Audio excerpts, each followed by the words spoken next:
Hey, what's up guys? Kokomo Gaming here. It's been about 4 months since I did a Blu-ray update for you guys. I have a pretty sizable one here today, but as you guys might have noticed, I recently bought a laptop, MacBook Pro, and I finally figured out how to deal with the iMovie editing software in terms of trimming clips and doing all that. So today, on the video, we're going to be covering all of my, most of my horror collection.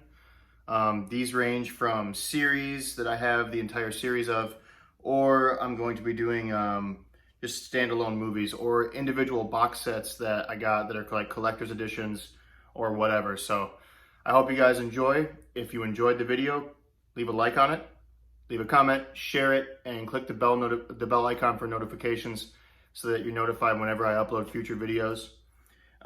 If you guys didn't see today, I did upload a stream, the Aliens Fireteam Elite with That Gamer Quicks. That game is awesome. Go ahead and check that out if you want to see that. And I also want to thank everybody for the subscribers. I have received, I'm at 51 subscribers, so we hit our goal for the year. Last week I was only at 36, so we've gone up about almost 20 subscribers over the course of last week. So that's awesome. Thank you guys so much. And without further ado, let's get into the video. Horror Blu-ray update, and I hope you guys enjoy. All right, guys, the first Blu-ray I want to show you is the director's cut, the theatrical cut of The Exorcist. This includes the director's cut and the theatrical cut. It's a hardcover case. On the back, there's some artwork, and here's the spine. The case is a little bit damaged. I got this from a used game store. Actually, it's where I buy most of my collector's edition Blu-rays. Inside, you do get the movie. There's a bunch of extras in here. There's a little excerpt from the director, and then there are several discs inside. One disc is the theatrical version. The other is the director's cut, and then there's a special features disc. And then also in terms of that, in addition to that, you do get the memoir. So this includes a whole bunch of stuff about the movie, inspiration for the movie, things like that. I love things like this. I think they're really cool when you get something like this with a movie. A lot of cool art, screenshots from the filming, good stuff. The next Blu-ray I want to show you is Nightmare on Elm Street. This is the entire series on Blu-ray. This is just a standard cardboard flimsy box, but it's all 7 movies, the original movies. There's nothing special about this. They're just the films on each disc. I think there's 2 films on each disc.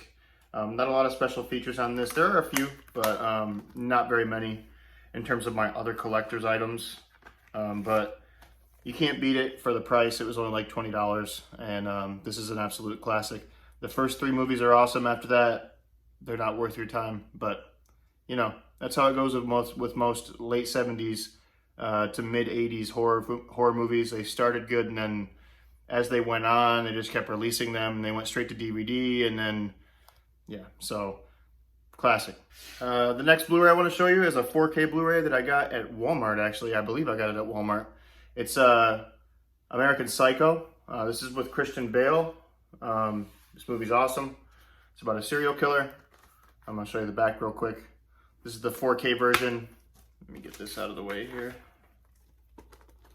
So there you go. You get a Blu-ray version and a 4K version. If you haven't seen this movie, I definitely recommend it. There's a few special features on here that are notable. For example, there's a commentary by the director, and there's also an uncut version of the movie in here as well. Next, we got the Amityville Horror. Again, this is just a standard basic Blu-ray, but it is a great movie. It's with Ryan Reynolds. If you haven't seen the Amityville Horror, this is another classic horror movie. There's nothing inside, just the disc, no inserts. So this is right around the time Blu-ray started to come out that this was released. It's in pretty good condition. I actually bought it sealed, which is rare. So yeah, if you haven't seen the Amityville Horror, check it out. All right, guys, the next set of movies I want to show is a dual pack. Well, it's not a dual pack. I bought them separately, but it is The Quiet Place, Part 1 and Part 2, directed by John Krasinski from The Office. These are great movies. They're a little bit of a new school take on classic horror sort of suspension and feel. there are a lot of, I feel like the design of the monsters really comes from like Guillermo del Toro and people like that. He took a lot of inspiration from things like that. Both movies are packed with extras. I recently got part 2 when it came out, the day it came out actually. I did not see it in theaters. I bought it after the fact. But these are great movies. If you haven't seen them, they're good for the horror collection. And they're actually really decent. He wrote and directed these and starred in both. So respect up to John Krasinski and everything he's doing over there. I hope the third one comes out soon because I'm a fan. All right. The next set of movies I want to show you are, one's a classic and one is the sequel to the classic. The first movie is absolutely, of course, The Shining. This is a steelbook case of The Shining. This is one of my favorite horror movies of all time. On the side there, Shining. Then you got the door in the front with red rum on the door. If you open it up, which there's no inserts, you got the disc. When you pop the disc out, you get the classic "Here's Johnny" scene. It's good stuff. If you haven't seen The Shining, I don't know what you're doing with your life. And then 30 years later, we got the sequel to The Shining, which was Dr. Sleep. Dr. Sleep. So this stars Ewan McGregor. He played Obi-Wan Kenobi in the Star Wars series, the prequels. And this movie's decent. It's not as good as The Shining, but it is good. There's a lot of extras in here. Obviously, it's better quality movie because it came out recently. But if you haven't seen The Shining, see The Shining. If you've seen The Shining and you haven't seen Dr. Sleep, it's worth checking out, but it's not as good as the original. All right, guys, this next is a set of movies that I got. This is the Insidious movies. The Insidious is probably my favorite modern horror movie, the original. I thought it was great, a great concept. It was original. It had different ideas. They executed the ideas well. With the dream states and the astral projection and things like that. It was really, really cool. That's actually the last movie, sorry. This is the original. If you haven't seen Insidious, I highly recommend it. Mine's actually still sealed because I've seen this movie so many times. I just never opened it and watched it when I bought the Blu Ray because I got this in a set. I got Insidious 2, which is good. Insidious 3, which isn't as good as 2, but it's still good. Then The Last Key I thought was really good. So if you haven't seen Insidious, I highly recommend it. You can get this cheap on Amazon. The whole set is like 20 bucks. So check it out if you haven't seen it. All right, guys, the next set of movies that I want to show you, 2 are recent and 1 is older. This is actually the original Stephen King's It. Has a cover, lenticular cover like that, a slip cover. On the back, you get some extras and some artwork. And then when you open it up, it gives you a different case, different cover art for the case. So this is the original It from the, I believe it was the late 80s. Maybe it could be the early 90s. There you go. And then after that, I actually bought this one first. And then I got the 2016 It. There used to be a sticker here, kind of ruined the case. But it's a slipcover Blu-ray. The 2016 It movie was awesome. A lot of people had mixed feelings about it, but I really enjoyed it for what it was. And then we had Chapter 2. Chapter 2 came out, I believe, 2018, 19? I believe it was 2019. Anyway, this was not as good as the first one. It was too long. It was too drawn out. There were a lot of things in the movie that just shouldn't have, been in the final cut. But it completes the collection and the case looks great, so I got it. All right, guys, the next set of movies is another original idea, and it's a recent series. This is the series directed by Jordan Peele from Key and Peele. First, we got Get Out. This was a great movie.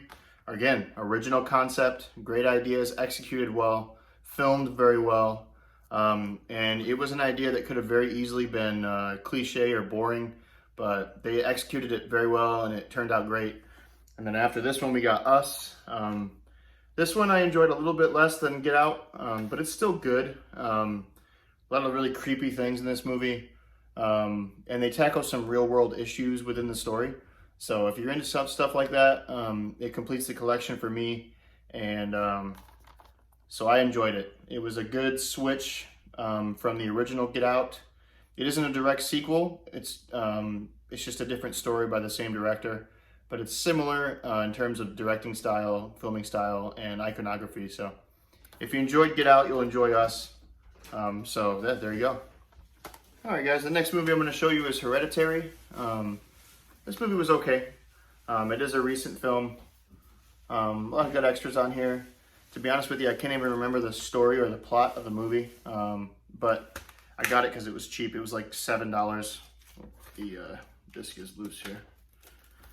There's no fancy extra stuff in here, no inserts. You just get what you get, and that's it. All right, guys, next we got The Thing. We got the original Thing from, I believe it was 1987. This movie's amazing.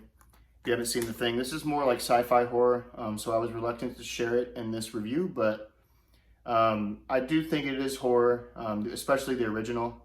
And then later we got the remake in 2011, which gets a lot of mixed reviews. It uses a lot of CGI. One of the big selling points for the original Thing was that they used a lot of practical effects, and they replaced almost all of them in this movie with digital effects. So that's why a lot of people don't like this one. I thought it was fine. But in terms of quality, you want to watch the original. And just a couple quick mentions here. These aren't my favorite movies of all time, but I got them for the sake of the collection. I got all 8 Saw movies. This includes Jigsaw. These are nothing special inside. It's just the discs. But they are good if you just want to sit down and watch a scary movie, especially the first 2. But after that, they're not worth it. This was like $10 on Amazon, the whole set. So you can get more complicated sets with more collector's items and things, but it wasn't worth it to me. So I just got this. Then another one that I just sort of picked up was The Purge. These are all 4 movies that are currently out in a box set. This is a simple box set again. Nothing special inside, just the discs. Let me take this out. So there you go. If you like The Purge, I mean, this was cheap. This was like 20 bucks on Amazon. And I got this like 2 years ago. And last but not least, this is, besides The Shining, my favorite horror movie of all time. And when I saw this in the store, I had to get it. This is The Silence of the Lambs. This is a deluxe edition, special edition cut of the movie. This includes the theatrical version and the director's cut. You got the moth on the front. On the back is a description. This isn't a hard case, but what's inside makes up for it. Let me see if I can get it out here. So it pulls out like that. Inside you get a book similar to The Exorcist and The Exorcist, where it's, you know, a play-by-play of the cast, the movie, scenes, concept art, iconography, story behind the movie, the actors. So this stuff's great. And then you get the movie in this little book with blood spatter. You get the theatrical version and the director's cut right there. If you haven't seen Silence of the Lambs, pick it up. All right, guys, that concludes this Blu-ray review. This is my horror collection, or at least most of it, at least the things that I wanted to show. There are still other things that I have that are either considered sci-fi horror or like weird, like thriller type movies that I didn't really consider horror movies, so I didn't include them in the review. Like I said, it's been about 4 months since I did one of these. I got a few requests for it, but not many. But really the purpose of this video is just to switch it up, give you guys something different, and give you some edited content for the first time. And I hope you guys enjoyed it. Thank you again for the new subscribers, the almost 20 subscribers I've received over the past week. My Ghost of Tsushima Iki Island 2 gameplay is almost at 100 views, and my impressions are almost to 7,000 for the month, which is incredible. We're gonna keep pushing. We hit our goal for the year, so hopefully by the end of the year, maybe we can hit 60 or 70 subscribers, and then next year we'll just keep escalating and keep going forward. If you guys want to see anything in particular, let me know. Check out the live section of the video for all my live streams, my playthroughs of all my games. Like I said, today I posted a live stream with the Gamer Quicks. That's Aliens Fireteam Elite. We're going to be doing more of that in the future when we get some more time. And then this weekend, I'm going to be filming some more vlogs and editing them and putting them up. So hopefully you guys like that sort of stuff. One thing I wanted to tell you, if you go to my channel and check the discussions tab on my channel, I do post polls, questions, and suggestions for future videos on that discussions tab. So if you want to get involved with the community a little bit more outside of the streams, then hit me up on there, and I do read all your comments. Thank you guys for everything. Hit the subscribe button if you haven't. Like, comment, share, click the bell icon for notifications to be notified when I upload. And as always, guys, until next time, I'll catch you on the next one.